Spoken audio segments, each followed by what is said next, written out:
Hey guys, I'm back, and here I am with another highly anticipated showcase video. This one, that's actually kind of true, because I've had at least 10 people tell me to make this that I've seen. So, this video is for those 10 people, and hopefully other people. But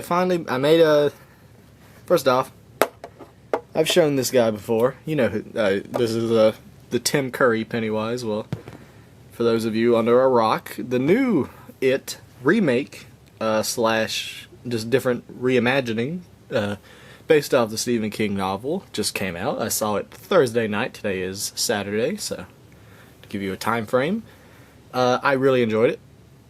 The only thing I did not like was, and this is no offense to the actor, this is the kid from Stranger Things, that one. I'm not sure, I don't know what his name is, but the only thing I didn't like was I didn't think, he plays Richie. I didn't think Richie was funny. Nothing Richie said that was meant to be funny I laughed at. That was my only complaint. Everything else, loved it. So I did end up making Pennywise here.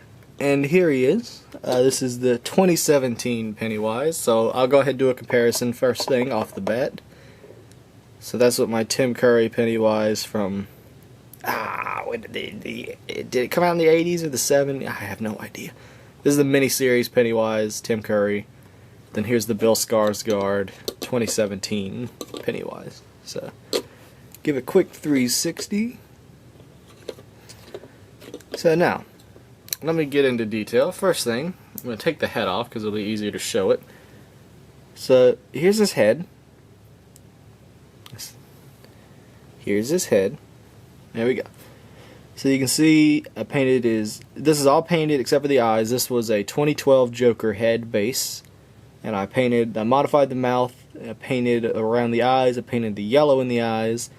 I sculpted a forehead and a brow. I actually raised this hair. This hair piece isn't all the way down on the head. I glued it just a little bit raised up off the stud. And I filled in the gap with green stuff so his forehead looked bigger. Then I used green stuff to add these little points to the sides of the hair. And I drop it over here. Then got his buck teeth in there. I originally had teeth on the sides here, but I thought they looked kind of weird, so I got rid of them and just kept the buck teeth. You can see the nose is painted there. This was sculpted with green stuff, by the way, if I didn't mention that. I still use green stuff to sculpt. I don't use Procreate. But yeah, that's the head. I think it's quite nice. I think the brow might be a little too big, but I'm fine with it. It gives them a different look, a more creature-like look. So now if we put the head back on the body, I can show you the rest. So, torso, it's just a white torso. That was, first everything was painted, everything on this figure first, whether it was sculpted or just a base white part, besides the head and hands, it was painted gray. Then, it was, what's it called? Just painted gray, then I painted it, I dry brushed it white, then gray again, then black dry brush, and then gray again. So there's a couple of layers of paint on this guy. The easier way to show off the arms would be to just pop one off. Yeah, there we go. So here's an arm. I sculpted the ruffles on the shoulder and around his wrist using green stuff, and I did this for both arms, and then I painted these black stripes. The neck piece is just this standard Lego piece from a collectible minifigure, and this was dry brushed black and gray. His skirt is also from a collectible minifigure. It's from the ballerina, and what I did was I cut out the middle piece, I bent it, bent it so it used to stick just straight horizontal, but I bent it down so it kind of go down like a skirt a little bit, and I did that. I cut it in half and then filled in the gap with green stuff so that would work out. Then around the legs, very similar to the ends of the arms, I sculpted the same type of ruffles around the pants and painted those stripes up there.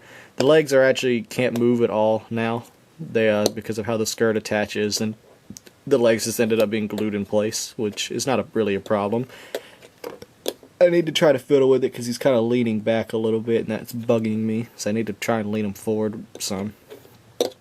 His shoes with his white legs, and then all these little red triangles were painted on, and the little poof balls on the chest and the toes are also green stuff and were painted red. They were made the exact same way I made these. They're just bits of green stuff that I stabbed with toothpicks and electrical tape to get that little rough texture, and then painted them up. So let me put them back together. Oh, by the way, in honor of it being a horror movie, I have the scariest movie I own, which is The Polar Express. So let me put Pennywise back together here off camera. Gotta pop his arm back in. Put his little neck ruffle back on. And boom. And that is it for Pennywise. So, hope you guys like the figure. If you've seen the movie, let me know what you thought. Preferably no spoilers, I reckon. At least for the first week. Or, it doesn't matter. You guys are going to do it anyway, probably. But, you know, preferably no spoilers, but I can't stop you. I've seen the movie, so I don't care. You can't spoil it for me, but there might be other people who haven't seen it yet in the comments. So, fair warning, anyone watching this video who hasn't seen the movie yet, there might be spoilers in the comment. There's your warning. But yeah, there's the figure. Let me know what you think. Don't know what the next figure will be based off time. It will either be an alien xenomorph or a surprise big fig that will be coming eventually. So yeah. Yeah, that's about it. Let me know what you think of the figure. Let me know what you think of the movie. And I'll see you guys in my next video.